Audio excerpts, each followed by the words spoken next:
ಸಿಟಿಯಲ್ಲಿ ಈಗಾಗಲೇ ಆಹಾರ ಇಲಾಖೆ ಮತ್ತೆ ಆರೋಗ್ಯ ಇಲಾಖೆ ದಾಳಿಯನ್ನ ಮಾಡ್ತು ಪ್ರತಿಷ್ಠಿತ ಹೋಟೆಲ್ಗಳ ಮೇಲೆ. ಸದ್ಯ ಜಿಲ್ಲೆಗಳಲ್ಲಿ ಕೂಡ ಮುಂದುವರೆದಿರುವಂತದ್ದು.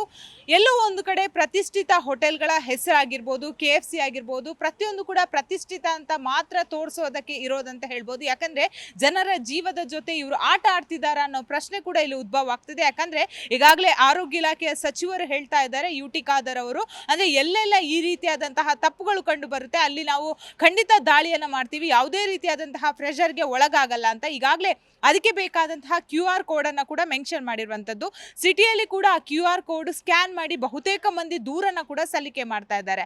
ಹಾಗಾದ್ರೆ ಜನಸಾಮಾನ್ಯರು ಇದ್ರ ಬಗ್ಗೆ ಏನ್ ಹೇಳ್ತಾರೆ? ಯಾಕಂದ್ರೆ ಈಗಾಗಲೇ ಕಳೆದ 2 ವಾರಗಳಿಂದ ಕೂಡ ದಾಳಿ ನಡೀತಾ ಇದೆ. ಆದ್ರೂ ಕೂಡ ಎಲ್ಲೋ ಒಂದ್ ಕಡೆ ಹೋಟೆಲ್ಗಳು ಎಚ್ಚೆತ್ಕೊಳ್ತಾ ಇಲ್ಲ ಅಂತಾನೆ ಹೇಳ್ಬೋದು. ಯಾಕಂದ್ರೆ ಪ್ರತಿದಿನ ದಾಳಿ ಮಾಡಿದ ಸಂದರ್ಭದಲ್ಲಿ ಕಳಪೆ ಗುಣಮಟ್ಟದ ಆಹಾರ ಆಗಿರ್ಬೋದು, ಚಿಕನ್ ಆಗಿರ್ಬೋದು, ಫ್ರಿಡ್ಜ್ ಅಲ್ಲಿ ಆಗೇನೆ ಶೇಖರಣೆ ಮಾಡಿ ಇಟ್ಟಿರುವಂತದ್ದು, ಅದನ್ನ ಜನಸಾಮಾನ್ಯರಿಗೆ ಕೊಟ್ಟು ಆರೋಗ್ಯಕ್ಕೆ ಎಲ್ಲೋ ಒಂದ್ ಕಡೆ ಕುತ್ತು ತರ್ತಾ ಇದ್ದಾರೆ ಅಂತ ಹೇಳ್ಬೋದು.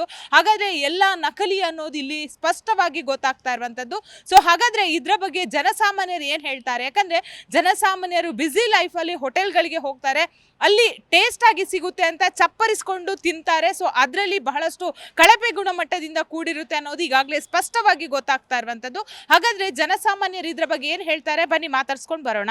ಬಹುತೇಕವಾಗಿ ಕಳಪೆ ಗುಣಮಟ್ಟದ ಹೋಟೆಲ್ಗಳಲ್ಲಿ ಊಟ ಸಿಗ್ತಾ ಇರುವಂತದ್ದು, ಏನ್ ಹೇಳ್ತೀರಾ ಒಂದು ಗ್ರಾಹಕರಾಗಿ, ಜನಸಾಮಾನ್ಯರಾಗಿ? ಎಲ್ಲೇ ಹೋದ್ರೂ ಊಟವಾಗಿ ತಿಂಡಿಯಾಗಲಿ ಸ್ವಚ್ಛವಾಗಿರಬೇಕು, ತುಂಬ ಚೆನ್ನಾಗಿರಬೇಕು, ನೀಟ್ನೆಸ್ ಆಗಿ ಕಾಪಾಡಬೇಕು. ಅವೆಲ್ಲ ಆರೋಗ್ಯ ಇರುತ್ತೆ ಮನುಷ್ಯನಿಗೆ, ಯಾವುದೇ ಆರೋಗ್ಯ ಊಟ ಮಾಡಿದಾಗ ಆರೋಗ್ಯ ಇರುತ್ತೆ. ಇಲ್ಲ ತೊಂದರೆ ಆಗುತ್ತೆ, ಆರೋಗ್ಯದ ಮೇಲೆ ತೊಂದರೆ ಆಗುತ್ತೆ. ಹಾಸ್ಪಿಟ್ಲಿಗೆಲ್ಲ ಹೋಗಿ ಭಾಳ ಕಷ್ಟ ಬೀಳ್ತಾರೆ, ಎಲ್ಲ ಬಡವರಿದ್ದಾರೆ, ಎಲ್ಲರೂ ದುಡ್ಡಿದ್ದಂತ ಇರಲ್ಲ. ಚೆನ್ನಾಗಿಲ್ಲದ ಆಹಾರ ಕ್ರಿಮಿಕೀಟಗಳು ಹೊಟ್ಟೆ ಒಳಗೆ ಹೋದರೆ ಅವರಿಗೆ ಆ ದೇಹಕ್ಕೆಲ್ಲ ತೊಂದರೆ ಆಗುತ್ತೆ. ಸರ್, ಈಗ ನೀವು ನೋಡ್ಬೋದು, ಒಂದು ಚಿಕನ್ ಅನ್ನೋದು ನಮಗೆ ಪ್ರೋಟೀನ್. ಬಹುತೇಕ ಮಂದಿ ಮನೆಯಲ್ಲಿ ಕುಕ್ ಮಾಡೋಕ್ಕಾಗಲ್ಲ ಅಥವಾ ಫ್ಯಾಮಿಲಿ ಜೊತೆ ಒಂದು ಟೈಮ್ ಕೊಡುವಂತ ಹೊರಗೆ ಹೋಗ್ತಾರೆ. ಬಟ್ ಚಿಕನ್ ಅಲ್ಲಿ ಹುಳಗಳಿರುತ್ತೆ, ಅದರಲ್ಲಿ ಫಂಗಸ್ ಆಗಿರುತ್ತೆ. ಇದನ್ನೆಲ್ಲ ನೋಡಕ್ ನಿಮ್ಗೆ ಏನ್ ಅನ್ಸುತ್ತೆ? ಭಾರಿ ಅಸಹ್ಯವಾಗುತ್ತೆ. ದೇಹ ಕ್ರಿಮಿಕೀಟಗಳು ಸೇರಿದರೆ ಎಲ್ಲ ತೊಂದರೆ ಆಗುತ್ತೆ, ಎಲ್ಲ ಆರೋಗ್ಯಕ್ಕೆ ತೊಂದರೆ ಆಗುತ್ತೆ. ಹೋಟೆಲ್ಗಳ ಮೇಲೆ ರೈಡ್ ಮಾಡ್ತಾ ಇದ್ದಾರೆ. ಸೊ ಹೋಟೆಲ್ಗಳಲ್ಲಿ ಸಿಗುವಂತ ಫುಡ್ ಬಗ್ಗೆ ಏನು ಹೇಳ್ತೀರಾ? ಫುಡ್ಡಿಗೆ ಎಲ್ಲ ಸರಿ ಇಲ್ಲಲ್ಲ. ಈಗ ಮುಂಚೆಲ್ಲ ರಾಗಿ ಮುದ್ದೆ ಕೊಡ್ತಾಯಿದ್ರು, ಚೆನ್ನಾಗಿ ತಿಂತಾಯಿದ್ವು. ಈಗ 3 ತಿಂಗಳಲ್ಲಿ ತೆಗಿತಾರೆ, ಅದು ಹೆಂಗೆ ಚೆನ್ನಾಗಿರ್ತದೆ? ಬೆಲೆ ಗುಣಮಟ್ಟನೇ ಇರುವಂತ ಸರ್. ದೊಡ್ಡ ದೊಡ್ಡ ಹೋಟೆಲ್ಗಳಲ್ಲಿ ರೈಡ್ ಮಾಡಿದ್ದಾರೆ, ರೈಡ್ ಮಾಡಿದಾಗ ಹುಳಗಳು ಸಿಕ್ಕಿದೆ, ಫಂಗಸ್ ಸಿಕ್ಕಿದೆ. ಸೊ ಇದನ್ನೆಲ್ಲ ನೋಡಾಗ ನಿಮ್ಗೆ ಏನ್ ಅನ್ಸುತ್ತೆ? ತಿಂದವರು ಸುಮಾರು ಜನ ಹಾಸ್ಪಿಟ್ಲ್ ಇದ್ದಾರೆ, ಜ್ವರ ಬೇದಿ ಅಂತ. ಹೇಗಿರ್ಬೇಕು ಹೋಟೆಲ್ ಅಂದ್ರೆ? ಹೋಟೆಲ್ ನೀಟಾಗಿರ್ಬೇಕು, ತಿನ್ನಕ್ಕೆ ನೀಟಾಗಿರ್ಬೇಕು, ಫುಡ್ ಎಲ್ಲ ಚೆನ್ನಾಗಿರ್ಬೇಕು, ಆಗನೇ ತಿನ್ನಕ್ಕೆ ಚಂದ. ಏನ್ ಹೇಳ್ತೀರಾ? ಅಂದ್ರೆ ಈಗಾಗಲೇ ಆರೋಗ್ಯ ಇಲಾಖೆ ಆಗಿರ್ಬೋದು, ಆಹಾರ ಇಲಾಖೆ ದಾಳಿ ಮಾಡ್ತಾ ಇದೆ. ಪ್ರತಿಷ್ಠಿತ ಹೋಟೆಲ್ ಅವರು ದುಡ್ಡು ಹಿಂದೆ ಬೀಳದೆ ಜನಸಾಮಾನ್ಯರಿಗೆ ಯಾವ ರೀತಿ ಫುಡ್ ಕೊಡ್ಬೇಕು? ಚೆನ್ನಾಗಿ ಮಕ್ಕಳಿಗೆ ತಿರುತಾಗಿ ಊಟ ಕೊಡಬೇಕು, ಚೆನ್ನಾಗಿರೋದಿಲ್ಲ. ಆರೋಗ್ಯ ಒಳ್ಳೆ, ನೀರು ಹೇಗೆ ಚೆನ್ನಾಗಿರೋದಿಲ್ಲ. ಈಗ ಮಳೆ ಬರ್ತಾ ಉಂಟಲ್ಲ, ಅದಕ್ಕೆ ಮಳೆ ಇದೆ ಹೆಂಗೆ ಏನೇನೋ ನೀರು ಕೊಡ್ತಾರೆ, ಚೆನ್ನಾಗಿರೋದಿಲ್ಲ. ಕೊಟ್ಬಿಟ್ಟು ಜ್ವರ ಬೇದಿ ಏನಾರು ಕಾಯಿಲೆನೇ ಬರೋದು ಜನರು. ಫಸ್ಟು ಇದು BP ಶುಗರ್ ಎಲ್ಲ ಬರ್ತಾಯಿತ್ತಾ, ಈಗ ನೋಡಿದ್ರಾ? ಎಲ್ಲಿ ನೋಡಿದ್ರೆ ಅದೇ ಆಸ್ಪತ್ರೆಗೆ ರಥ ತಗೊಳ್ಳೋದು, ಚೂಜು ಇದೇ ಕೆಲಸ ಮಾಡ್ತಾರೆ. ಆ ಕಾಲದಲ್ಲಿ ಏನಿದೆ ಇಲ್ಲ ಅಷ್ಟು. ಅಂದ್ರೆ ನೀವು ಹೇಳೋದು ಆಗಿನ ಕಾಲದ ಫುಡ್ ಆಗಿರ್ಬೋದು, ಈಗಿನ ಕಮರ್ಷಿಯಲ್ ಯುಗ ಬಹಳಷ್ಟು ಚೇಂಜಸ್ ಇದೆ ಅಂತ ಹೇಳ್ತೀರಾ? ಹೌದು, ಈಗ ಎಷ್ಟೋ ತಿರುಗೋಯ್ತು, ಅದರಿಂದ ಹಾಳಾಗಿರೋದು. ಎಲ್ಲ ಹೋಟೆಲ್ಗಳ ಮೇಲೆ ದಾಳಿ ಮಾಡ್ತಿದ್ದಾರೆ. KFC ಆಗಿರ್ಬೋದು, 7 ಸ್ಟಾರ್ 5 ಸ್ಟಾರ್ ಕಳೆದ 2 ವಾರಗಳಿಂದ ಆಗ್ತಾ ಇದೆ. ಇನ್ನೂ ಕೂಡ ದಾಳಿ ಮಾಡಿದ ಸಂದರ್ಭದಲ್ಲಿ ಕಳಪೆ ಗುಣಮಟ್ಟದ ಊಟಗಳು ಸಿಗ್ತಾ ಇರುವಂತದ್ದು. ಏನ್ ಹೇಳ್ತೀರಾ? ಜನಸಾಮಾನ್ಯರ ಆರೋಗ್ಯದ ಜೊತೆ ಇವ್ರು ಆಟ ಆಡ್ತಿದ್ದಾರಾ? ಇವ್ರು ಎಲ್ಲ ದಾಳಿ ಮಾಡ್ತಾ ಇರೋದು ಬೇಕಾದತ್ತು ಮಾಡ್ತಾವ್ರೆ. ಇಲ್ಲ ಅಂದರೆ ಒಳ್ಳೆ ಫುಡ್ಡು ಸಿಗ್ಬೇಕಂದ್ರೂ ಸಿಕ್ಕಿದ್ರೂ ಅವ್ರ ಮೇಲೆ ಹೋಗಿ ದಾಳಿ ಮಾಡ್ತಾರೆ. ನಾವು ಕಾಸು ಕೊಟ್ಟು ನಾವು ಹೋಟ್ಲಾಗ ಹೋದ್ರೇನು ನೆಮ್ಮದಿಯಾಗ ಊಟ ಮಾಡಕ್ ಕೊಡಲ್ಲ, ಎಲ್ಲ ದಾಳಿ ಮಾಡಕ್ ಓಡಕ್ ಬರ್ತಾರ. ಅಲ್ಲಲ್ಲ, ಈಗ ನೀವು ಹೇಳೋದು ದಾಳಿ ಮಾಡೋದು ತಪ್ಪು ಅಂತ ನೀವು ಹೇಳ್ತಿದ್ದೀರಾ, ಆರೋಗ್ಯ ಇಲಾಖೆ ಆಗಿರ್ಬೋದು, ಆಹಾರ ಇಲಾಖೆ. ಯಾಕಂದ್ರೆ ಕಳಪೆ ಗುಣಮಟ್ಟದ ಊಟ ಅಲ್ಲಿ ಕೊಡ್ತಾ ಇದ್ದಾರೆ ಅಂತ ಇವ್ರು ರೈಡ್ ಮಾಡ್ತಾ ಇರುವಂತದ್ದು. ಏನ್ ಹೇಳ್ತೀರಾ? ಊಟ ಏನೋ ಪರವಾಗಿಲ್ಲ, ಸಿಗ್ತಾ ಇದೆ, ಇಲ್ಲ ಅಂತಿಲ್ಲ. ಕೆಲವು ಹೋಟ್ಲಾಗ ಸ್ವಲ್ಪ ಇದು ನಮ್ಮ ಸಾಯಿಬ್ರು ಹೋದ್ರೆ ಊಟ ಕೊಡಲ್ಲ, ನೀರು ಕೊಡಲ್ಲ. ನೀವು ಯಾರು ನಾವು ಯಾರು ಅಂತ ಕೇಳ್ತೀವಿ. ಎಂತ ಭೇದ ಭಾವ ಮಾಡೋದು? ನಾವು ಕಾಸು ಕೊಡಲ್ಲ, ಸುಮ್ಮನೆ ಹೋಟೆಲಾಗ ತಿಂತೀರಾ? ನಾವು ಹಿಂದೂ ಕೊಡೋದು ಊಟ, ಮುಸ್ಲಿಂ ಕೊಡಲ್ಲ ಊಟ ಅಂದರೆ ಇನ್ನೇನು ಮಾಡೋದು? ಸೊ ಅದು ಆತರ ಈಗ ನೀವು ಹೇಳೋದು ಜಾತಿ ಭೇದ ಕೂಡ ಹೋಟೆಲ್ಗಳಲ್ಲಿ ಆಗ್ತಾ ಇದೆ ಆಗ್ತಾ ಅಂತ. ಇದೆ. ಯಾವ ಹೋಟೆಲ್, ಎಲ್ಲಿ ಹೋಗಿದ್ರಿ ನೀವು? ನಾವು ಇಲ್ಲಿ ಮೈಸೂರು ಒಳಗೆ ಒಂದ್ಸಾರಿ ಹೋಗಿದ್ರಿ, ರಾಮನಗರ ಹತ್ರ ಹೋಗಿದ್ರಿ, ಮತ್ತೆ ಇದು ಕೆ ಆರ್ ಪುರಂ ಹತ್ರ. ಹಿಂಗೆ ಹಿಂದೂಗಳ್ಕ ಊಟ ಕೊಡ್ತೀರಿ, ಮುಸ್ಲಿಮ್ಗಳ್ಕ ಊಟ ಕೊಡಲ್ಲ ಅಂತಾರ. ಯಾಕ ಏನು ಸಮಸ್ಯೆ? ನಾವು ದುಡ್ಡು ಕೊಡಲ್ಲ, ನಾವು ಮಾಡಲ್ಲ, ನಾವು ಎಲ್ಲ ಕೊಟ್ಟಂಗೆ ನಾವು ದುಡ್ಡು ಕೊಡ್ತೀರಿ, ತಿಂತೀರಿ ತಾನೆ. ಅಂದ್ರೆ ಈಗ 5 ಸ್ಟಾರ್ 7 ಸ್ಟಾರ್ ಹೋಟೆಲ್ಗಳಲ್ಲಿ ಊಟ ಕೊಡುವಾಗ ಕಳಪೆ ಗುಣಮಟ್ಟದ ಊಟ ಕೊಡ್ತಿದ್ದಾರೆ. ಯಾಕಂದ್ರೆ ನೀವು ರೈಡ್ ಮಾಡಿರೋದು ನೋಡಿರ್ಬೋದು, ಚಿಕನ್ ಅಲ್ಲಿ ಹುಳ ಇರುತ್ತೆ, ಸೊ ಒಳಗಡೆ ಕಿಚನೇ ಚೆನ್ನಾಗಿರಲ್ಲ. ಇದ್ರ ಬಗ್ಗೆ ಏನ್ ಹೇಳ್ತೀರಾ? ಒಂದು ಕಡೆ ನೀವು ಹೇಳ್ತೀರಾ ಮುಸ್ಲಿಮರು ಹೋದ್ರೆ ಸರಿಯಾಗಿ ಟ್ರೀಟ್ ಮಾಡಲ್ಲ ಅಂತ, ಒಳಗಡೆ ಇವರ ಕಿಚನೇ ಸರಿ ಇರಲ್ಲ. ಇದ್ರ ಬಗ್ಗೆ ಏನ್ ಹೇಳ್ತೀರಾ? ಅವ್ರು ಬೇಕಾ ಅಂತ ಎಲ್ಲ ನಮ್ಗೆ ದುಡ್ಡು ಬೇಕು ಅಂತ ಹೇಳ್ಬಿಟ್ಟು ಹಾಡು ಮೂಡು ತಕೊಂಡೋಗಿ ಮಾಡಿ ಮಾಡಿ ಸಾಯ್ತಾರೆ. ನನ್ನ ಮಕ್ಕಳು ಒಳ್ಳೆ ಹೋಟೆಲು ಇದು ಮಾಡಲ್ಲ. ಕೆಲವು ಹೋಟೆಲಾಗ ಅದ್ರಾಗ ಹುಳ ಇರೋದು ನಾವು ನೋಡಕ್ಕೆ ಹೋಗ್ತೀರಾ? ಅನ್ನದಾಗ ನಾವು ನೋಡಕ್ಕೆ ಹೋಗ್ತೀರಾ? ಇಲ್ಲ ತಾನೆ, ನಾವು ದುಡ್ಡು ಕೊಡಲ್ಲ. ಇಲ್ಲೆಲ್ಲ ಮೋಸ. ಏನ್ ಹೇಳ್ತೀರಾ ಸರ್ಕಾರಕ್ಕೆ? ಸರ್ಕಾರ ಯಾವ ರೀತಿ ಸೂಕ್ತ ಕ್ರಮವನ್ನು ಕೈಗೊಳ್ಬೇಕು? ನಾವು ಡಿ ಕೆ ಶಿವಕುಮಾರ್ ಸಾರ್ಕ ನಾವು ಹೇಳ್ತಾ ಇದ್ದೀವಿ. ನನ್ನ ಹೆಸರು ಶಕೀಲ ಮಸ್ತಾನಿ ಮಾತಾಡ್ತೀರಿ. ಸ್ವಲ್ಪ ಹೋಗಿ ಹೋಟೆಲ್ಗಳಾಗ ನೋಡಿ ನೀವು ಎಲ್ಲ ಇದು ಮಾಡಬೇಕು. ಎಲ್ಲಾರ್ಕ ಬೆಂಡೆ ಎತ್ತಬೇಕು ನೀವು ಎಲ್ಲ. ಇದಕ್ಕೆ ಆಗಲ್ಲ ಇಲ್ದಿದ್ರೆ ಅವರು ಎಲ್ಲ ನಮ್ಮ ಮಕ್ಕ ನೋಡ್ಬಿಟ್ಟು ಎಲ್ಲಾರ ಮೇಲೆ ಹೇಳ್ತಾವ್ರೆ. ಮೇಲೆ ರೈಡ್ ಮಾಡ್ತಾ ಆಗಿನ ಕಾಲದ ಫುಡ್ ಹೇಗಿತ್ತು, ಈಗಿನ ಕಾಲ ಹೇಗಿದೆ, ಕಮರ್ಷಿಯಲ್ ಯುಗ ತರ ಥಿಂಕ್ ಮಾಡ್ತಿದ್ದಾರಾ? ಆಗಿನ ಕಾಲ ಫುಡ್ಡು ಭಾಳ ಚೆನ್ನಾಗಿರೋದು, ಒಲೆಯಲ್ಲಿ ಬೇಯಿಸ್ಕೊಂಡು ಮಾಡೋರು. ಈಗೆಲ್ಲ ಗ್ಯಾಸಲ್ಲಿ ಮಾಡ್ತಾರೆ, ಆರೋಗ್ಯದ ಮೇಲೆ ಭಾಳ ಹಾನಿ ಮಾಡುತ್ತದು ಗ್ಯಾಸಲ್ಲಿ ಮಾಡಿದ ಐಟಮ್ ಎಲ್ಲ. ಹಳ್ಳಿ ಕಡೆ ಉತ್ತಮವಾದ ಆಹಾರ ಹೋಟೆಲ್ಗಳಲ್ಲಿ ಕೊಡ್ತಾಯಿದ್ದಾರೆ, ಒಳ್ಳೆ ರುಚಿಯಾದ ಆಹಾರನೂ ಕೊಡ್ತಿದ್ರು. ಈಗೀಗೆಲ್ಲ ಭಾಳ ಕಡಿಮೆ ಆಗಿದೆ. ಆಧುನಿಕ ರೀತಿಯ ಸ್ಟೈಲ್ನ ಆಹಾರಗಳು ಬಂದು ಎಲ್ಲ ಸ್ವಲ್ಪ ವ್ಯತ್ಯಾಸ ಆಗಿದೆ, ಆರೋಗ್ಯದ ಮೇಲೆ ಭಾಳ ಪರಿಣಾಮ ಬೀರ್ತವೆ ಅಂತ ಹೇಳ್ಬೋದು. ಈಗ ಸರ್ ದೊಡ್ಡ ದೊಡ್ಡ ಹೋಟೆಲ್ಗಳು ನೋಡ್ಬೋದು. ಈಗ ನಿನ್ನೆನೂ ರೈಡ್ ಮಾಡಿದ್ರು, ಪ್ರತಿದಿನ ರೈಡ್ ಮಾಡಿದಾಗ ಬಹಳ ಕಳಪೆಯಾದಂತಹ, ಅದನ್ನು ನೋಡಿ ನಾವು ತಿಂತಿದ್ದೀವಿ ಅನ್ನೋ ಶಾಕ್ ಆಗುತ್ತೆ. ನಾವು ದುಡ್ಡು ಕೊಟ್ಟು ಒಂದು ತಿನ್ನೋ ಆಹಾರವನ್ನು ಈ ರೀತಿ ಕೊಡ್ತಿದ್ದಾರೆ. ಏನು ಹೇಳ್ತೀರಾ ಹಿರಿಯರಾಗಿ? ಹೌದು, ಹೋಟೆಲ್ಗಳಲ್ಲಿ ಇತ್ತೀಚೆಗೆ ನಾವು ಮಾಧ್ಯಮಗಳಲ್ಲಿ ನೋಡಿದ್ದೀವಿ, ಎಲ್ಲ ಕಡೆ ರೈಡ್ ಮಾಡಿದ್ದಾರೆ. ಕೆಮಿಕಲ್ಸ್ ಜಾಸ್ತಿ ಉಪಯೋಗಿಸೋದು, ಬೇರೆ ಬೇರೆ ರೀತಿಯ ಆಹಾರಗಳನ್ನ ತಂದು ಮಾಡೋದು, ಅದೆಲ್ಲ ನೋಡಿಬಿಟ್ಟು ನಮಗೆ ಅದು ನೋಡಿದರೆ ಹೋಟೆಲಲ್ಲಿ ತಿನ್ನೋದೇ ಬೇಡ ಅನಿಸುತ್ತೆ. ಈಗ ಬಾಳೆಹಣ್ಣು ನಾವು ಆರೋಗ್ಯಕ್ಕೆ ಬೇಕು ಅಂತ ತಿಂತೀವಿ, ಬಟ್ ಬಾಳೆಹಣ್ಣಿಗೂ ಕಲರಿಂಗ್ ಹಾಕ್ತಾರೆ. ಅಂದರೆ ನಾವು ಮಕ್ಕಳಿಗೆ ಯಾವ ರೀತಿಯ ಫ್ರೂಟ್ಸನ್ನು ಕೊಡಬೇಕು? ಹೌದು, ನಾವು ಅದನ್ನು ನೋಡಿದ್ವಿ ಟಿ ವಿ ಮಾಧ್ಯಮಗಳಲ್ಲಿ. ಬಾಳೆಹಣ್ಣು, ಸೇಬು, ಪ್ರತಿಯೊಂದು ಹಣ್ಣುಗಳಿಗೂ ಕಲರ್ ಹಾಕಿ ಅದನ್ನು ಹಣ್ಣು ಮಾಡೋ ಒಂದು ಇದು ಆಗಿದೆ. ಸೊ ಇದನ್ನೆಲ್ಲ ನೋಡಿದರೆ ಹಳ್ಳಿಗಳಲ್ಲಿ ಬೆಳೆಯೋ ಉತ್ತಮವಾದ ರೈತರು ಬೆಳೆಯೋ ಅಂಥ ಹಣ್ಣು ಹಂಪಲುಗಳನ್ನು ತಿನ್ನಿದ್ರೆ ಆರೋಗ್ಯ ಚೆನ್ನಾಗಿರುತ್ತೆ ಅಂತ ಹೇಳ್ಬೋದು. ಸರ್ಕಾರ ಇನ್ನು ಯಾವ ರೀತಿಯಾದಂತಹ ಕ್ರಮವನ್ನು ಕೈಗೊಳ್ಳಬೇಕು? ಆಲ್ರೆಡಿ ರೈಡ್ ಮಾಡ್ತಿದ್ದಾರೆ, ಬಟ್ ರೈಡ್ ಮಾಡಿ ಸುಮ್ಮನೆ ಇರಬಾರ್ದ, ಹೇಗೆ? ಸರ್ಕಾರ ಇದ್ರ ಬಗ್ಗೆ ನಿಗಾ ವಹಿಸಬೇಕು. ಆದರೆ ಇತ್ತೀಚಿನಲ್ಲಿ ಸರ್ಕಾರದಲ್ಲಿ ಅಂಥ ಒಂದು ವ್ಯವಸ್ಥೆ ಕೆಟ್ಟೋಗಿದೆ. ಇದ್ರ ಬಗ್ಗೆ ಸರ್ಕಾರವೇ ಗಮನ ಹರಿಸಬೇಕಾಗತ್ತೆ. ಅಂಕಲ್, ನಿಮ್ಮ ಜನ್ರೇಷನ್ ಹೇಗಿತ್ತು, ಈಗಿನ ಜನ್ರೇಷನ್ ಹೇಗಾಗಿದೆ, ಈಗಿನ ಆಹಾರ ಪದ್ಧತಿ ಹೇಗಿದೆ? ಮುಂಚೆ ಚೆನ್ನಾಗಿತ್ತು, ರೈಟು ಕಮ್ಮಿ ಇತ್ತು, ಬಿಸ್ನೆಸ್ಸು ಪರವಾಗಿಲ್ಲ ಚೆನ್ನಾಗಾಗ್ತಾಯಿತ್ತು. ಈಗ ಎಲ್ಲ 1 to 2 ಆಗ್ತಾಯಿದೆ, ಕ್ಲೀನ್ ಇಲ್ಲ, ಗಲೀಜು, ಊಟ ಮಾಡೋದು ಕಷ್ಟ ಆಗುತ್ತೆ. ನಿಮಗೆ ಈಗ ಹೋಟೆಲ್ಗಳ ದಾಳಿ ನೋಡಿದಾಗ ಏನು ಅನಿಸುತ್ತೆ? ಒಬ್ಬ ಮನುಷ್ಯ ಕಷ್ಟಪಟ್ಟು ದುಡಿತಾನೆ, ಅದನ್ನು ಒಂದು ಫ್ಯಾಮಿಲಿ ಜೊತೆ ಸ್ಪೆಂಡ್ ಮಾಡುವಂಥ ಹೋಟೆಲ್ಗೆ ಹೋಗಿ ದುಡ್ಡು ಕೊಟ್ಟು ಊಟ ಮಾಡ್ತಾನೆ, ಆದರೆ ಅವ್ರು ನಮಗೆ ರೋಗವನ್ನೇ ಕೊಡ್ತಾ ಇದ್ದಾರೆ ಅಂತ ಅನ್ಸಲ್ವಾ? ಅನಿಸುತ್ತೆ. ಮುಂಚೆ ಏನೂ ಇರಲಿಲ್ಲ, ಊಟ ಮಾಡ್ಕೊಂಡು ನಾವು ಆರಾಮಾಗಿ ಬರ್ಬೋದಾಯಿತು. ಈಗ ಊಟ ಮಾಡಿಬಿಟ್ಟು ರೋಗನೂ ಬರ್ತಾಯಿದೆ. ಈಗ ಏನು ಹೇಳ್ತೀರಾ ಹೋಟೆಲ್ ಮಾಲೀಕರಿಗೆ? ಹೋಟೆಲ್ ಮಾಲೀಕರಿಗೆ ಇನ್ನೇನು ಹೇಳೋಕ್ಕಾಗುತ್ತೆ? ಕ್ಲೀನಾಗಿರಲಿ, ದುಡ್ಡು ಜಾಸ್ತಿ ತಾಂತಾರೆ, ಸ್ವಲ್ಪ ಬಿಸ್ನೆಸ್ಸು ಚೆನ್ನಾಗಿ ಆಗುತ್ತೆ. ದುಡಿಮೆ ಕ್ಲೀನಾಗಿ ಮಾಡ್ಕೊಂಡು ಅಡುಗೆನ ಇದು ಮಾಡಿದರೆ ಓಕೆ. ಈಗ ಫ್ರೂಟ್ಸ್ಗಳಿಗೂ ಕಲರ್ ಹಾಕ್ತಾ ಇದ್ದಾರೆ, ಅದನ್ನು ಕೂಡ ಈಗ ದಾಳಿ ಮಾಡಿ ಕಂಡುಹಿಡಿದ. ಮಕ್ಕಳಿಗೆ ಎಷ್ಟು ಎಫೆಕ್ಟ್ ಆಗ್ಬೋದು? ಮಕ್ಕಳಿಗೆ, ಈಗಿನ ಮಕ್ಕಳುಗಳಿಗೆ ಮುಂದೆ ಇದಾಗೋದು ಸ್ವಲ್ಪ ಕಷ್ಟ ಆಗುತ್ತೆ. ಯಾವ್ಯಾವ ಕಾಯಿಲೆ ಯಾವ್ಯಾವ ಇದು ಬರ್ತಾ ಇದೆ ಅಂತ ಗೊತ್ತಾಗ್ತಾ ಇಲ್ಲ. ಹೋಟೆಲ್ಗಳಲ್ಲಿ ಸಿಗುವಂತಹ ಆಹಾರ ಶುಚಿತ್ವದಿಂದ ಕೂಡಿದ್ಯಾ? ಮೇಡಮ್, ಈಗೆಲ್ಲ ಕೆಮಿಕಲ್ಸ್ ಯುಕ್ತವಾದಂಥ ಆಹಾರ ಇರೋದ್ರಿಂದ ಹಿಂದಿನ ಕಾಲದ ಆಹಾರಕ್ಕೂ ಈಗಿನಕ್ಕೂ ಭಾಳ ಡಿಫ್ರೆನ್ಸ್ ಇದೆ. ನಮ್ದು ಒರಿಜಿನಲ್ ಆಗಿ ಸಿಗ್ತಿತ್ತು ಮೇಡಮ್, ಈಗೆಲ್ಲ ಕೆಮಿಕಲ್ಸ್ ಆಗಿ ನಮ್ಮ ಶಕ್ತಿನೇ ಇಲ್ದಂಗೆ ಮಾಡಿಬಿಟ್ಟಿದ್ದಾರೆ. ಎಲ್ಲೋ ಒಂದು ಕಡೆ ಲಾಭದಾಯಕವನ್ನು ನೋಡಿಕೊಂಡು ಕೆಮಿಕಲ್ ಮಿಕ್ಸ್ ಮಾಡ್ತಾ ಇದ್ದಾರೆ, ಅಥವಾ ಶುಚಿತ್ವವನ್ನು ಕಡೆಗಣನೆ ಮಾಡ್ತಾ ಇದ್ದಾರೆ ಅಂತ ನಿಮ್ಗೆ ಅನಿಸುತ್ತಾ? 100% ಎಲ್ಲರೂ ಅದನ್ನೇ ಮಾಡೋದು. They want money. ಅವ್ರಿಗೆ ಏನು ಬೇಕು, ದುಡ್ಡು ಬೇಕು, ಗಳಿಸ್ಬೇಕು, ಐಷಾರಾಮಿ ಜೀವನ ಸಾಗಿಸ್ಬೇಕು ಅಷ್ಟೇ. ಅದು ಜನರು ತಿಂದು ಏನಾಗುತ್ತೆ ಅನ್ನೋದು ಅದನ್ನು ವಿಚಾರ ಮಾಡಲ್ಲ ಅವರು. ಮೊದಲಿನ ಆಹಾರ ಹೇಗಿತ್ತು?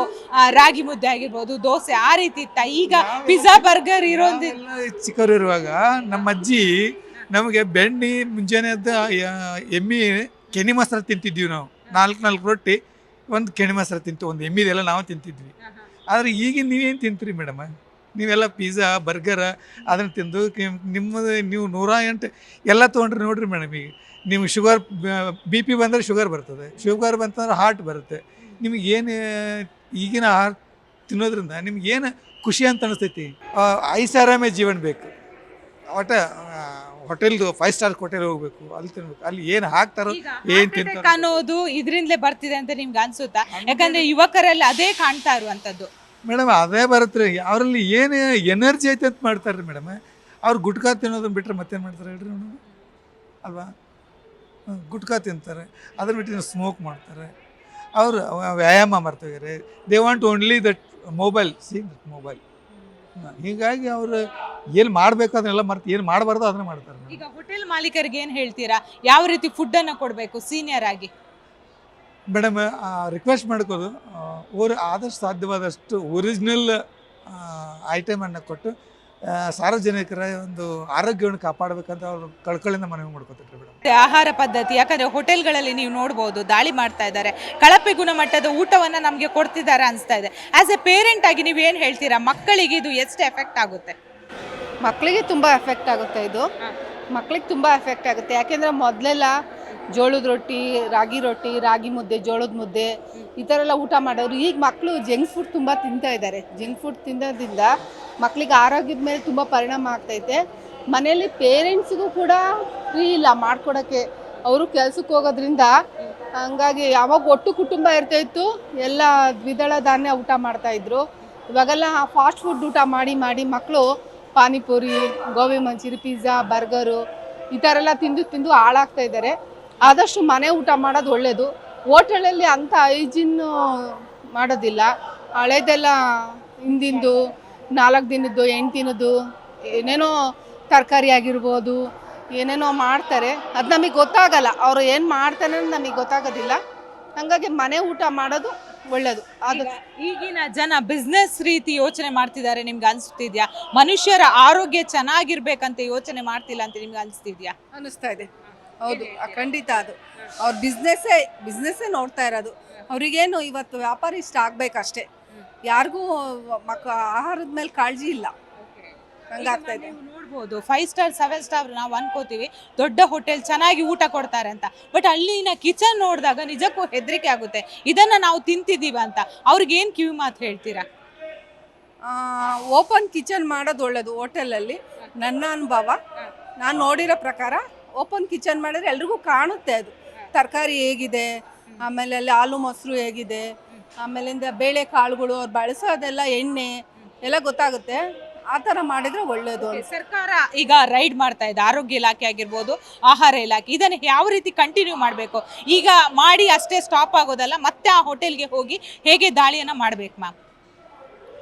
ಎಲ್ಲ ಹೋಗಿ ಅವಾಗವಾಗ ಚೆಕ್ ಮಾಡ್ತಾ ಇದ್ರೆ ಅವರು ಕೂಡ ಬದಲಾಗ್ತಾರೆ. ಹೋಟೆಲ್ ಅವರು ಎಲ್ಲರೂ ಬದಲಾಗ್ತಾರೆ, ಚೆಕ್ ಮಾಡಿ. ಹೋಟೆಲ್ಗಳ ಮೇಲೆ ದಾಳಿ ನೋಡುವಾಗ ಅಲ್ಲ, ದಾಳಿ ಮಾಡೋದೆಲ್ಲ ಕರೆಕ್ಟಾಗಿ ಮಾಡ್ತಾ ಇದ್ದೀರಾ.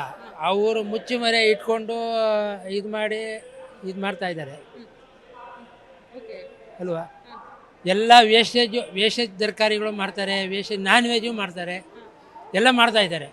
ನಾನು ಫುಡ್ಡು ಮೊನ್ನೆ ಕನಕಪುರ ರೋಡಲ್ಲಿ ಫುಡ್ ಇನ್ಸ್ಪೆಕ್ಷನ್ ಆಗಿ 1 ವಾರ ಮಲಗಿ ಇನ್ನೂ ಕ್ಲಿಯರ್ ಆಗಿಲ್ಲ ನಮಗೆ. ಅದನ್ನೆಲ್ಲ ಮೇನ್ ರೋಡಲ್ಲಿ ರೈಡ್ ಮಾಡಬೇಕು. ಸೊ ನೀವು ಕೂಡ ಅದರಿಂದ ತೊಂದರೆಗೊಳಗಾಗಿದ್ದೀರಾ? ಹೋಟೆಲ್ಗಳ ಮಾಲೀಕರು ಯಾಕೆ ಹೀಗೆ ಮಾಡ್ತಾ ಇದ್ದಾರೆ? ಅವ್ರಿಗೆ ದುಡ್ಡು ಬೇಕು, ಮಾಲೀಕರು ಇಲ್ಲೇ ಇರ್ತಾರೆ, ಹುಡುಗರನ್ನ ಬಿಟ್ಬಿಟ್ಟು ಇದು ಮಾಡ್ತಾ ಇರ್ತಾರೆ. ಅದಕ್ಕೋಸ್ಕರ ನಮಗೆ ಮೊದಲು ಆ ಬಿಗಿನೆಸ್ನವ್ರನ್ನ ಸ್ಟಾಪ್ ಮಾಡಬೇಕು. ಯಾಕಂದರೆ ಪ್ರತಿಯೊಬ್ಬರಿಗೂ ತೊಂದರೆ ಆಗುತ್ತೆ. 3 ಜನಕ್ಕೂ ಹಂಗೆ ಆಗಿದೆ. ಮೊನ್ನೆ ಹೋದ್ವಾರ ನೆಕ್ಸ್ಟ್ ವೀಕಲ್ಲಿ ನಾವು ಫುಡ್ ಇನ್ಸ್ಪೆಕ್ಷನ್ ಆಗಿ ಇನ್ನೂ ನನಗೆ ವಾಸಿಯಾಗಿಲ್ಲ. ನಾವು ಅದನ್ನು ಪೊಲೀಸ್ನವ್ರು ಕಂಪ್ಲೇಂಟ್ ಕೊಟ್ಟರೆ ಪೊಲೀಸ್ನವ್ರು ಅವರೆಲ್ಲ ದುಡ್ಡು ತಗೊಂಡು ಇದು ಮಾಡ್ತಾ ಇರ್ತಾರೆ. ಅವ್ರಿಗೂ ದುಡ್ಡು. ಹೇಗಿತ್ತು ಆಹಾರ? ಈಗಿನ ಆಹಾರ ಪದ್ಧತಿ ಹೇಗಿದೆ? 15 ವರ್ಷದಿಂದ ಫುಡ್ಡು ಚೆನ್ನಾಗಿತ್ತು. ಎಲ್ಲ ಕಡೆ ದೇಶದವರು ಕೆಲಸ ಕಾರ್ಯ ಇಲ್ದಿರ ಬಂದು ಇಲ್ಲಿ ದುಡಿಮೆ ಮಾಡ್ತಾ ಇದ್ದಾರೆ. ಅವರು ಜೀವನ ಮಾಡಬೇಕಲ್ಲ, ಆ ಇದಕ್ಕೋಸ್ಕರ ಏನು ಮಾಡ್ತಾರೆ, ಎಲ್ಲಿ ಜಾಗ ಸಿಗುತ್ತೋ ಅಲ್ಲಿ ನಿಂತ್ಕೊಂಡು ವ್ಯಾಪಾರ ಮಾಡ್ತಾರೆ. ಅದು ಭಾಳ ಸ್ವಚ್ಛವಾಗಿಡಬೇಕು. ಯಾಕೆ ಅಂದರೆ ಎಲ್ಲ ಮಿಡ್ಲ್ ಕ್ಲಾಸ್ ಪೀಪಲ್ ಬರೋದು, ಅವ್ರ ಪಾಪ ಅವ್ರು ಏನು ಗೊತ್ತಾ, 100 ರೂಪಾಯಿ ಪ್ರಶ್ನೆ ಬರೋಲ್ಲ, ದುಡ್ಡಿಗೆ ಸಹ ಯಾರೂ ಕೇರ್ ಮಾಡೋಲ್ಲ. ಬಟ್ ಕ್ಲೀನಾಗಿಡಬೇಕು. ಬಟ್ ಯಾವುದು ಕ್ಲೀನಾಗಿರಲ್ಲ. ಇವ್ರು ರೈಡ್ ಮಾಡಿ 15 ಸಾವಿರ ತಕ್ಷಣ ಮತ್ತೆ ಅದೇ ಪ್ರಕಾರ ತಿಂಗಳ ರೈಡ್ ಮಾಡಿದ್ರೆ ಒಳ್ಳೇದು ನನ್ನ ಪ್ರಕಾರ. ಎಲ್ಲ ಕಡೆ ಹೋಟೆಲ್ ಮೇಲೆ ದಾಳಿ ಮಾಡ್ತಾ ಇದ್ದಾರೆ, ಏನು ಹೇಳ್ತೀರಾ? ನೀವು ಕೂಡ ಆರೋಗ್ಯ ಸಚಿವರಾಗಿ ಬಹಳಷ್ಟು ಕಾಳಜಿಯನ್ನುಳ್ಳವರು, ಏನು ಹೇಳ್ತೀರಾ ಈ ದಾಳಿಗಳ ಬಗ್ಗೆ? ನೋಡಿ, ಆಹಾರದ ಗುಣಮಟ್ಟದ ಬಗ್ಗೆ ನಾನು ಸಚಿವನಾಗಿದ್ದಾಗ ವಿಶೇಷವಾದಂಥ ಗಮನವನ್ನು ಕೊಟ್ಟು ಆಹಾರ, ಅದರ ಗುಣಮಟ್ಟ, ಸುರಕ್ಷತೆ ಇದೆಲ್ಲವೂ ಕೂಡ ನಮ್ಮ ಗ್ರಾಹಕರಿಗೆ ಸರಿಯಾದ ರೀತಿಯಲ್ಲಿ ಸಿಗಬೇಕು ಮತ್ತು ಆ ಇಲಾಖೆ ಸರಿಯಾದ ರೀತಿಯಾಗಿ ಕೆಲಸ ಜವಾಬ್ದಾರಿ ಮಾಡಬೇಕು ಅಂತ ನಾವು ಭಾಳಷ್ಟು ಕ್ರಮಗಳು ತೊಗೊಂಡಿದ್ದು. ಅದನ್ನು ಈಗ ಮತ್ತೆ ಅದನ್ನು ಮುಂದುವರಿಸ್ಕೊಂಡು ಹೆಚ್ಚಿನ ಪ್ರಮಾಣದಲ್ಲಿ ಜಾಗೃತಿಯನ್ನು ಮೂಡಿಸ್ತಕ್ಕಂಥ ಕೆಲಸ ನಮ್ಮ UT ಖಾದರ್ ಅವರು ಕೂಡ ಮಾಡ್ತಾ ಇದ್ದಾರೆ ಮತ್ತು ಇಲಾಖೆ ಫುಡ್ ಸೇಫ್ಟಿ ಡಿಪಾರ್ಟ್ಮೆಂಟ್ ಅವರು ಮಾಡ್ತಾ ಇದ್ದಾರೆ. ಅದನ್ನು ಸ್ವಾಗತ ಮಾಡಬೇಕು. ಯಾಕೆಂದರೆ ಅಂತಿಮವಾಗಿ ನಮಗೆಲ್ಲರೂ ಕೂಡ ಒಳ್ಳೆಯ ಗುಣಮಟ್ಟದ ಆಹಾರ ಸಿಗುವಂಥದ್ದು ಭಾಳ ಮುಖ್ಯ. ಮತ್ತು ಅದರಲ್ಲಿ ಬೇರೆ ಬೇರೆ ಏನು ಉಪಯೋಗ ಮಾಡದೇ ಇರತಕ್ಕಂಥ ಪದಾರ್ಥಗಳನ್ನು ಉಪಯೋಗ ಮಾಡಿದ್ರೆ ಮತ್ತು ಬೇರೆ ಬೇರೆ ಒಂದು ಅದರಿಂದ ನಮ್ಮ ಆರೋಗ್ಯಕ್ಕೆ ಹಾನಿಕರ ಆಗುವಂಥ ಆಹಾರದ ಒಂದು ತಯಾರಿಕೆ ಆದರೆ ಖಂಡಿತವಾಗಿ ಅದು ಒಳ್ಳೆಯದಲ್ಲ. ಈಗ UT ಖಾದರ್ ನಿಮ್ಮ ಜೊತೆ ಕೂಡ ಬಂದು ಪಾಪ ಆರೋಗ್ಯ ಸಚಿವರಾದ್ರೆ ಡಿಸ್ಕಸ್ ಮಾಡಿದ್ರು. ನೀವೀಗ ನೋಡ್ತಾ ಇರ್ಬೋದು, ಬಹುತೇಕ ಕಲರ್ ಮಿಕ್ಸರ್, ಬಾಳೆಹಣ್ಣಿಗೂ ಕೂಡ ಕಲರ್ ಆಗ್ತಾ ಇದ್ದಾರೆ. ಸೊ ಈಗ ನಿಮ್ಮ ಸರ್ಕಾರ ಈಗ ಎಲ್ಲ ರೀತಿಯಾದಂತಹ ಕ್ರಮವನ್ನು ಕೈಗೊಳ್ತಾರೆ. ಮುಂದೆ ಇದು ಯಾವ ರೀತಿ ಮುಂದುವರಿಬೇಕು ಸರ್? ಅದೇ ಈ ಥರ ಕಲರು, ಕೆಮಿಕಲ್ ಹಾಕೋದ್ರ ಬಗ್ಗೆ ನಾವು ಹಿಂದೆನೂ ಕೂಡ ಮಾಡ್ಕೊಂಡ್ಬಂದಿದ್ದು. ಇದು ಖಂಡಿತ ನೋಡಿ, ಪ್ರತಿಯೊಬ್ಬರು ಕೂಡ ತಮ್ಮ ಜವಾಬ್ದಾರಿ ಅರ್ಥ ಮಾಡ್ಕೋಬೇಕು. ಯಾಕೆಂದರೆ ನಾವು ಏನು ಮಾಡದೆ ಹೋದರೆ ಆವಾಗ ಅದು ಸರಿಯಲ್ಲ. ಇವತ್ತು ಅದ್ರ ಬಗ್ಗೆ ಕ್ರಮ ತಗೊಳ್ತಾ ಇದ್ದಾರೆ. ಅದನ್ನು ಮುಂದೆ ಎಲ್ಲ ಯಾರು ಹೋಟೆಲ್ ಇರ್ಬೋದು ಅಥವಾ ಸಣ್ಣ ಸಣ್ಣ ರೆಸ್ಟೋರೆಂಟ್ಗಳಿರ್ಬೋದು ಅಥವಾ ದೊಡ್ಡ ದೊಡ್ಡ ಪಂಚತಾರೆ ಹೋಟ್ಲ್ಗಳಾಗಿರ್ಬೋದು, ಯಾವುದೇ ಆಗಿರ್ಬೋದು, ಎಲ್ಲರೂ ಇದ್ರ ಬಗ್ಗೆ ಗಮನ ಕೊಡಬೇಕು. ಇದನ್ನು ನಮ್ಮ ಜನರಿಗೆ ಮೋಸ ಆಗಬಾರ್ದು, ಜನರ ಆರೋಗ್ಯಕ್ಕೆ ಹಾನಿಕಾರ ಆಗಬಾರ್ದು. ಅದನ್ನು ನೋಡ್ಕೊಳ್ತಕ್ಕಂಥ ಕನಿಷ್ಠ ಜವಾಬ್ದಾರಿ ಅದು. ಅದನ್ನು ಎಲ್ಲರೂ ಕೂಡ ಮಾಡಬೇಕು. ಅದೇ ಇದ್ರ ಉದ್ದೇಶ. ಯಾರಿಗೂ ತೊಂದರೆ ಕೊಡಬೇಕು, ಹ್ಯಾರೆಸ್ ಮಾಡಬೇಕು ಅಂತಲ್ಲ. ಇದರ ಒಂದು ಏನು ಇದು ಒಂದು ಈ ವಿಷಯದ ಬಗ್ಗೆ ಅವರವ್ರ ಜವಾಬ್ದಾರಿ ಅರಿತುಕೊಂಡು ಮಾಡ್ತಕ್ಕಂಥದ್ದೇ ಬಹಳ ಮುಖ್ಯ. ನೀವು ಕೂಡ ಮೆಡಿಸಿನ್ ಮೇಲೆ ರೈಡ್ ಮಾಡಿಸಿದ್ರಿ ಸರ್, ಮೊನ್ನೆ ನೋಡುತ್ತಾ ಇರ್ಬೋದು 6 ಕೋಟಿ ಮೌಲ್ಯ ಕ್ಯಾನ್ಸರ್ಗೆ ಬಳಸುವಂತ, ಅದು ಎಲ್ಲಿ ಸಪ್ಲೈ ಆಗಿದೆ ಅಂತ ಇನ್ನೂ ಕೂಡ ಗೊತ್ತಿಲ್ಲ. ಸೊ ಇದ್ರ ಬಗ್ಗೆ ಏನು ಹೇಳ್ತೀರಾ? ಎಲ್ಲ ತನಿಖೆ ಮಾಡ್ತಾ ಇದ್ದಾರೆ. ಇದು ಭಾಳ ದೊಡ್ಡ ಪ್ರಮಾಣದಲ್ಲಿ ಪೊಲೀಸ್ ಅವರು ಅದನ್ನು ಪತ್ತೆ ಹಚ್ಚಿ ಅದು ಮಾಹಿತಿ ಕೊಟ್ಟ ಮೇಲೆ ಈಗ ಕ್ರಮಗಳಾಗಿದೆ. ಅದು ಖಂಡಿತ ಈ ಥರ ನೋಡಿ, ಒಂದು ಔಷಧಿ ಅದರ ಒಂದು ಪ್ರಯೋಜನ ಕಮ್ಮಿ ಆಗಿಬಿಟ್ರೆ ಅಥವಾ ಅದು ನಕಲಿ ಆಗಿದ್ದರೆ ನಮ್ಮ ಆರೋಗ್ಯದ ಮೇಲೆ ಎಷ್ಟು ಕೆಟ್ಟ ಪರಿಣಾಮ ಬೀರ್ಬೋದು ಅಲ್ವಾ? ನಮಗೇನೋ ಒಂದು ಔಷಧಿ ತೊಗೊಳ್ತಾ ಇದೀವಿ, ಗುಣ ಆಗ್ತೀವಿ ಅಂತ ಅಂದ್ಕೊಂಡಿರ್ತೀವಿ. ಏನೂ ಆಗದೆ ಹೋದರೆ ಇನ್ನೂ ನಮ್ಮ ಆರೋಗ್ಯ ಇನ್ನೂ ಕೆಟ್ಟ ಪರಿಸ್ಥಿತಿಗೂ ಹೋಗ್ಬೋದು. ಅದಕ್ಕೆ ಇದು ಒಂದು ಜೀವದ ವಿಷಯ ಇದು. ಅದಕ್ಕೋಸ್ಕರ ಇದನ್ನು ನಾವು ಯಾವುದೇ ಕಾಂಪ್ರಮೈಸ್ ಆಗಂಗಿಲ್ಲ. ಮತ್ತು ಇದಂತೂ ದೊಡ್ಡ ಈ ವಿಷಯದ ಬಗ್ಗೆ ಅತ್ಯಂತ ಕಠಿಣ ಕ್ರಮ ತಗೋಬೇಕು. ಯಾವುದೇ ಕಾರಣ ಕೂಡ ಅಂಥದಕ್ಕೆ ನಾವು ಅವಕಾಶ ಕೊಡಬಾರ್ದು. ಮತ್ತು ಈ ಥರ ಕೆಲಸಗಳು ಮಾಡ್ತಾ ಇದ್ದಾರೆ ಅವ್ರ ಮೇಲೆ ದಿಟ್ಟ ಕ್ರಮಗಳಾಗಬೇಕು. ಇದು ಆರೋಗ್ಯ ಇಲಾಖೆಗೆ ಮೊದಲನೇದಾಗಿ ನಾವು ಗ್ರಾಹಕರಾಗಿ ಇದನ್ನು ಪ್ರಶಂಸೆ ಮಾಡ್ತೀವಿ.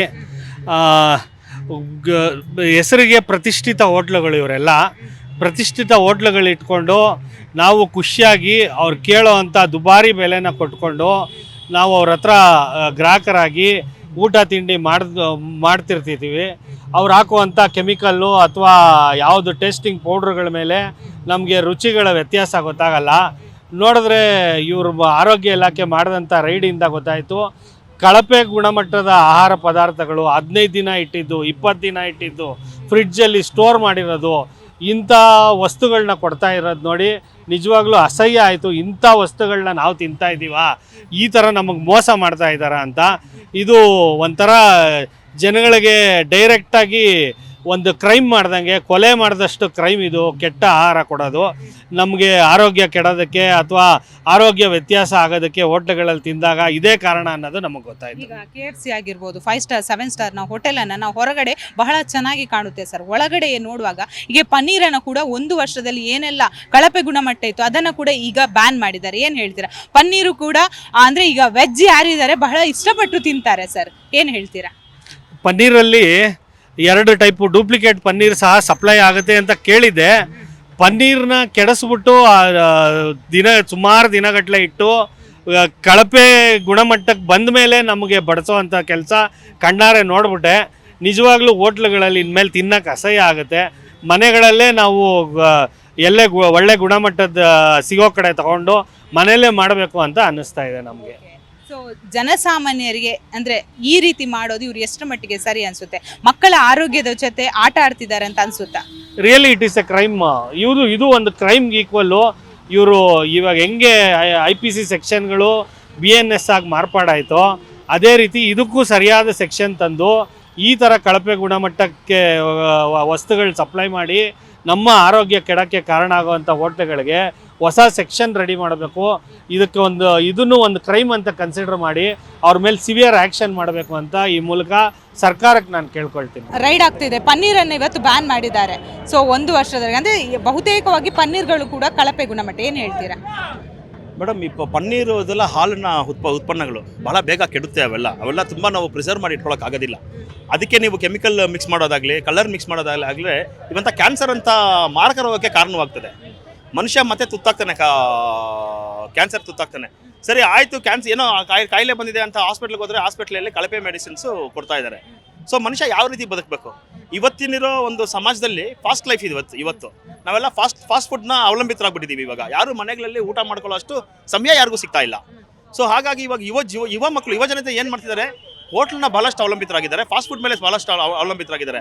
ಆದರೆ ಇವತ್ತು ಈ ರೀತಿ ಗುಣಮಟ್ಟದ್ದು ಅವರು ಕೊಡ್ತಾರೆ ಅಂತಂದರೆ ಇದು ಬಹಳ ನೋವಿನ ವಿಚಾರ. ಸೊ ಸ್ಟಾರ್ ಹೋಟ್ಲ್ಗಳಲ್ಲಿ ಹೋದರೆ, ದೊಡ್ಡ ಸ್ಟಾರ್ ಹೋಟ್ಲಲ್ಲಿ ಒಂದು ಊಟಕ್ಕೆ 2,500 3,000 ಕೊಡೋವಂಥ ಊಟನೇ ಕಳಪೆ ಆದರೆ, ಇನ್ನು ಫುಟ್ಪಾತ್ ಮೇಲೆ ಊಟ ಮಾಡೋ 30 ರೂಪಾಯಿ 40 ರೂಪಾಯಿ ಊಟ ಮಾಡೋ ಅಂಥ ಸ್ಥಿತಿ, ಅವ್ರ ಸ್ಥಿತಿ ಹೇಗಿರಬೇಕು? ಅವ್ರವ್ರು ಏನೇನು ಉಪಯೋಗಿಸ್ಬೋದು? ಅದಕ್ಕಾಗಿ ಇವತ್ತು ಏನು ರಾಜ್ಯ ಸರ್ಕಾರ ಇನಿಷಿಯೇಟಿವ್ ತೊಗೊಂಡಿದ್ದಾರೆ ನಮ್ಮ ಆರೋಗ್ಯ ಸಚಿವರು, ಅದು ಬಹು ದೊಡ್ಡ ಶ್ಲಾಘನೀಯ. ಸೊ ಇನ್ನೂ ನಾವು ಹೇಳಬೇಕು ಅಂತಂದರೆ, ಇಂಥ ಒಂದು ಕಳಪೆನ ಯಾವುದೇ ಹೋಟೆಲ್ ಆಗಲಿ, ಎಲ್ಲೇ ಆಗಲಿ, ಯಾರು ಮಾಡಿದ್ರು ಇದನ್ನು ಇಮ್ಮಿಡಿಯೇಟಾಗಿ ಆ ಹೋಟೆಲ್ನ ಸೀಸ್ ಮಾಡಬೇಕು, ಅವ್ರಿಗೆ ದಂಡ ಕೊಡುವಂಥ ಕೆಲಸ ಮಾಡಬೇಕು. ಮತ್ತು ಅವ್ರು ಯಾವುದೇ ರೀತಿಯಿಂದ ಫುಡ್ ಮತ್ತೆ ಆ ಹೋಟೆಲ್ ಮತ್ತೆ ಅವರು ಬಿಸ್ನೆಸ್ ಮಾಡಬಾರ್ದು ಅವರು. ಸೊ ಆ ರೀತಿ ಕಾನೂನು ಸ್ವಲ್ಪ ಟೈಟ್ ಮಾಡಬೇಕು. ಸೊ ಇಲ್ಲ ಅಂತಂದರೆ ಸುಮ್ಮನೆ ಏನೋ ಮಾಡ್ತೀವಿ ಅಂದರೆ ಆಗೋದಿಲ್ಲ. ಸೊ ಜನರೂ ಅಷ್ಟೇ ಆದಷ್ಟು ತಮ್ಮ ಮನೆಗಳಲ್ಲಿ ಅವರೇ ಅಡುಗೆ ಮಾಡ್ಕೊಂಡು ತಿನ್ನೋ ಅಂಥ ಅಭ್ಯಾಸ ಈಗಲಾದರೂ ದನ ಎಚ್ಚೆತ್ಕೊಂಡು ಮಾಡ್ಕೊಳ್ಲೇಬೇಕು. ನಾವೇನು ಬದುಕ್ತಿರೋದು, ನಾವೇನು ನಮ್ಮ ಶರೀರ, ನಮ್ಮ ಆರೋಗ್ಯನ ಚೆನ್ನಾಗಿಲ್ಲ ಅಂದರೆ ನಾವು ಎಷ್ಟು ಬಿಸಿ ಇದ್ದು ಎಷ್ಟು ದುಡ್ದು ನಮ್ಗೇನು ಪ್ರಯೋಜನ? ಕೊನೆ ಕ್ಷಣದಲ್ಲಿ ನಮಗೆ ದುಡ್ಡು ತಿನ್ನೋಕ್ಕಾಗುತ್ತಾ? ಇಲ್ಲ ದುಡ್ಡು ಆಟೋಮೆಟಿಕ್ ಕನ್ವರ್ಟ್ ಆಗುತ್ತಾ? ಇಲ್ಲ ನೀವು ಇವತ್ತೇನು ನಾವು ಬಿಸಿ ಲೈಫಲ್ಲಿ ನಮ್ಮ ಸಮಯನ ವ್ಯರ್ಥ ಮಾಡ್ಕೊಂಡಿದ್ದೀವಿ, ಮತ್ತೆ ಆ ಸಮಯ ನಮ್ಗೆ ವಾಪಸ್ ಸಿಗುತ್ತಾ? ಸಿಗೋಕ್ಕಾಗೋದಿಲ್ಲ. ಸೊ ಹಾಗಾಗಿ ಹೋಟೆಲ್ ಇಂಡಸ್ಟ್ರಿಯಲ್ಲಿ ಬಹಳ ಮುಖ್ಯವಾಗಿ ಹೇಳಬೇಕು ಅಂತಂದರೆ, ಹೋಟೆಲ್ ಮೇಲೆ ಜಾಸ್ತಿ ಡಿಪೆಂಡ್ ಆಗೋಕ್ಕೆ ಹೋಗ್ಬೇಡಿ. ಏನೋ ಎಮರ್ಜೆನ್ಸಿ ಊಟ ಮಾಡಬೇಕು ಅಂದರೆ ಪರವಾಗಿಲ್ಲ. ಇವತ್ತಿನಿರೋ ಒಂದು ಸ್ಥಿತಿಗತಿಗೆ ಎಲ್ಲರೂ ಅಷ್ಟೇ ಕಮರ್ಷಿಯಲಾಗಿ ಯೋಚನೆ ಮಾಡ್ತಿದ್ದಾರೆ. ಊಟ ಬಡಿಸೋದು ಒಂದು ಪುಣ್ಯದ ಕೆಲಸ ಅಂತ ಯಾರೂ ಹೇಳ್ತಿಲ್ಲ. ಒಬ್ಬ ಮನುಷ್ಯ ಹೋಗಿ ಒಂದು ಕಡೆ ಊಟ ಮಾಡ್ತಾನೆ ಅಂತಂದರೆ, ಅವ್ನು ಊಟ ಕೊಡೋದು ಯಾರು? ಹುಟ್ಟಿದಾಗ ತಾಯಿ ಕೊಡ್ತಾಳೆ. ನೆಕ್ಸ್ಟ್ ಅವ್ರು ಅವಲಂಬಿತರಾಗೋದು ಹೋಟೆಲ್ ಅಡುಗೆ ಮಾಡೋನಾಗಲಿ, ಅವ್ನು ಸರ್ವಿಸ್ ಯಾರು ಕೊಡ್ತಾರೆ, ಅವರು ಸರ್ವರು, ಆತನಿಗೆ ತಾಯಿಗೆ ಸಮಾನ ಅನ್ನೋ ಮಟ್ಟಕ್ಕೆ ಅವರು ಪ್ರೀತಿಯಿಂದ ವಿಶ್ವಾಸದಿಂದ ಕಾಣ್ತಾ ಇರ್ತಾರೆ. ಬಟ್ ಅವರೇ ವಿಷ ಕೊಡ್ತಾರೆ ಅಂತಂದರೆ ಅದು ನುಂಗ್ಲಾರ್ದ ತುತ್ತಾಗುತ್ತೆ ನಮಗೆ. ಹೆಲ್ತ್ ತುಂಬ ಇಂಪಾರ್ಟೆಂಟ್. ಯಾರೋ ಕಾಸು ಕೊಟ್ಟು ತಿಂತಾರೆ ಅಂದರೆ ಅದಕ್ಕೊಂದು ವ್ಯಾಲ್ಯೂ ಇರಬೇಕಲ್ಲ. ಅದು ವ್ಯಾಲ್ಯೂ ಇಲ್ಲ ಅಂದರೆ ಅಷ್ಟು ದೊಡ್ಡ ಹೋಟ್ಲ್ಗಳಲ್ಲಿ ಈ ಥರ ಮಾಡಿದ್ರೆ ಏನು ಅರ್ಥ? ಅದು ಎಲ್ಲ ಹಳೆ ಸ್ಟಾಕ್ ಎಲ್ಲ ತೊಗೊಂಡು ಬಂದು ಇಟ್ಕೊಂಡು ಅವ್ರು ಮಾರಿದ್ರೆ ಹೆಲ್ತ್ ಎಲ್ಲ ಸ್ಪಾಯ್ಲ್ ಆಗುತ್ತಲ್ಲ. ಇವರೆಲ್ಲ ಜನರ ಜೀವನದ ಜೊತೆ ಆಟ ಆಡ್ತಿದ್ದಾರೆ ಅಂತ ನಿಮ್ಗೆ ಅನ್ಸುತ್ತಾ? 100% ಅದು 100% ಆಟ ಆಡ್ತಾ ಇದ್ದಾರೆ. ಹೋಟ್ಲವರು ಕಾಸು ತೊಗೊಳೋಕ್ಕಿಂತ ಅದು ಆಗಾರ ಚೆನ್ನಾಗಿ ಕೊಡ್ಬೇಕು ತಾನೆ ಅವರು. ಅದೇ ಕೊಟ್ಟಿಲ್ಲ ಅಂದರೆ ಹೆಂಗೆ? ಅದು ಕಾಸು ಮಾತ್ರ ತೊಗೊಳ್ತಾರೆ, ಅವ್ರ ಹೆಲ್ತ್ ಬಗ್ಗೆ ಏನು ಯೋಚನೆ ಮಾಡಲ್ಲ, ಏನಿಲ್ಲ. ದುಡ್ಡು ತುಂಬ ಇಂಪಾರ್ಟೆಂಟ್ ಇದೆ ಹೋಟ್ಲವ್ರಿಗೆ, ಜನರ ಬಗ್ಗೆ ಅವ್ರಿಗೆ ಯೋಚನೆ ಇಲ್ಲ. ನೋಡಿದ್ರಲ್ಲ ವೀಕ್ಷಕರೇ, ಜನಸಾಮಾನ್ಯರು ಚೀತು ಅಂತ ಉಗಿತಾ ಇದ್ದಾರೆ. ಯಾಕಂದ್ರೆ ಜನರು ಕಷ್ಟಪಟ್ಟು ದುಡಿತಾರೆ, ಫ್ಯಾಮಿಲಿ ಜೊತೆ ಒಂದು ಟೈಮ್ ಸ್ಪೆಂಡ್ ಮಾಡುವಂತ ಹೋಟೆಲ್ಗಳಿಗೆ ಹೋಗ್ತಾರೆ. ಕಳೆದ 2 ವಾರಗಳಿಂದ ಕೂಡ ದಾಳಿ ಆಗ್ತಾ ಇದ್ರು ಕೂಡ ಎಲ್ಲೋ ಒಂದ್ ಕಡೆ ಹೋಟೆಲ್ ಮಾಲೀಕರು ಎಚ್ಚೆತ್ಕೊಳ್ತಾ ಇಲ್ಲ. ಜನಸಾಮಾನ್ಯರ ಆರೋಗ್ಯದ ಜೊತೆ ಆಟ ಆಡ್ತಾ ಇದ್ದಾರೆ ಅಂತಾನೆ ಹೇಳ್ಬೋದು. ಯಾಕಂದ್ರೆ ಕಳಪೆ ಗುಣಮಟ್ಟದ ಊಟವನ್ನ ಕೊಟ್ಟು ಜನರಿಗೆ ರೋಗವನ್ನ ಕೂಡ ಫ್ರೀಯಾಗಿ ಕೊಡ್ತಾ ಇದ್ದಾರೆ ಅಂತ ಹೇಳ್ಬೋದು. ಯಾಕಂದ್ರೆ ಆರೋಗ್ಯ ಇಲಾಖೆ ಆಗಿರ್ಬೋದು, ಆಹಾರ ಇಲಾಖೆ ದಾಳಿ ಮಾಡುವ ಸಂದರ್ಭದಲ್ಲಿ ಪ್ರತಿ ಕಿಚನ್ ಅಲ್ಲಿ ಕೂಡ ಒಳ್ಳೆ ಇರದ ಆಹಾರಗಳಾಗಿರ್ಬೋದು, ಕೊಳೆತ ಆಹಾರಗಳಾಗಿರ್ಬೋದು, ಚಿಕನ್ ಪೀಸ್ ಆಗಿರ್ಬೋದು, ತರಕಾರಿ ಆಗಿರ್ಬೋದು, ಪನ್ನೀರ್, ಹೀಗೆ ಬಹುತೇಕ ಕೂಡ ಕಳಪೆ ಗುಣಮಟ್ಟದಿಂದ ಕೂಡಿರುವಂತಹ ಆಹಾರಗಳು ಸಿಗ್ತಾ ಇರುವಂತದ್ದು. ಸೊ ಇನ್ನಾದ್ರೂ ಎಚ್ಚೆತ್ಕೊಂಡು ಮಾಲೀಕರುಗಳು ಲಾಭದ ದೃಷ್ಟಿಯನ್ನು ನೋಡದೆ ಸಮಾಜವನ್ನ ನೋಡ್ಬೇಕಾಗುತ್ತೆ. ಯಾಕಂದ್ರೆ ಸಮಾಜದಲ್ಲಿ ಪುಟ್ಟ ಪುಟ್ಟ ಮಕ್ಕಳು ಬೆಳೀತಾರೆ, ಒಳ್ಳೆ ರೀತಿಯಾದಂತಹ ಆಹಾರ ಸಿಗುತ್ತೆ ಅಂತ ಹೋಟೆಲ್ಗಳಿಗೆ ನಂಬ್ಕೊಂಡು ಬರ್ತಾರೆ. ಈ ಸಂದರ್ಭದಲ್ಲಿ ಈ ರೀತಿಯಾದಂತಹ ಆಹಾರಗಳನ್ನ ತಿಂದು ರೋಗಕ್ಕೆ ಕೂಡ ತುತ್ತಾಗ್ತಾರೆ. ಪುಟ್ಟ ಪುಟ್ಟ ಮಕ್ಕಳು ಕೂಡ ಬಲಿಯಾಗುವ ಸಾಧ್ಯತೆ ಸಾಧ್ಯತೆ ಇರುತ್ತೆ. ಯಾಕಂದ್ರೆ ಪ್ರತಿಯೊಬ್ಬರು ಕೂಡ ವೀಕೆಂಡ್ ಆಗಿರ್ಬೋದು ಅಥವಾ ಯಾವುದೇ ಪಾರ್ಟಿ ಸಂದರ್ಭದಲ್ಲಿ ಹೋಟೆಲ್ಗಳಿಗೆ ಬರೋದು ಮಾಮೂಲಿ ಅಂತ ಹೇಳ್ಬೋದು. ಹಾಗೇನೆ ಜನಸಾಮಾನ್ಯರು ಹೇಳೋ ಪ್ರಕಾರ ಹಳೇ ಪದ್ಧತಿಯ ಆಹಾರಗಳು ಬಹಳ ಶುಚಿತ್ವದಿಂದ ಕೂಡಿತ್ತು. ಅಂದ್ರೆ ಎಕ್ಸಾಂಪಲ್ ರಾಗಿ ಮುದ್ದೆ ಆಗಿರ್ಬೋದು, ಗಂಜಿ ಊಟ ಆಗಿರ್ಬೋದು. ಆದ್ರೆ ಈಗ ಬೇರೆ ಬೇರೆ ವೆರೈಟಿ ರೀತಿಯಾದಂತಹ ಪಿಜ್ಜಾ ಆಗಿರ್ಬೋದು, KFC ಆಗಿರ್ಬೋದು, ಬರ್ಗರ್ ಈ ರೀತಿಯಾದಂತಹ ತಿಂಡಿಗಳನ್ನ ಕೊಡ್ತಾ ಇದ್ದಾರೆ. ಆದ್ರೆ ಅದಕ್ಕೆ ಕಲಬೆರಕೆಯಾದಂತಹ ಆಹಾರಗಳಾಗಿರ್ಬೋದು, ಕೊಳೆತ ಚಿಕನ್ ಪೀಸ್ಗಳನ್ನ ಹಾಕಿ ಜನಸಾಮಾನ್ಯರಿಗೆ ಫ್ರೀಯಾಗಿ ರೋಗವನ್ನ ಕೊಡ್ತಾ ಇದ್ದಾರೆ ಅಂತ ಈಗಾಗಲೇ ಆಕ್ರೋಶವನ್ನ ಕೂಡ ಹೊರ ಹಾಕ್ತಿರುವಂತದ್ದು. ಬೆಂಗಳೂರಿಂದ ಕ್ಯಾಮ್ರಾ ಪರ್ಸನ್ ಯಶಸ್ ಜೊತೆ ಭವ್ಯ ಸುನೀಲ್, ಜಿ ಕನ್ನಡ ನ್ಯೂಸ್.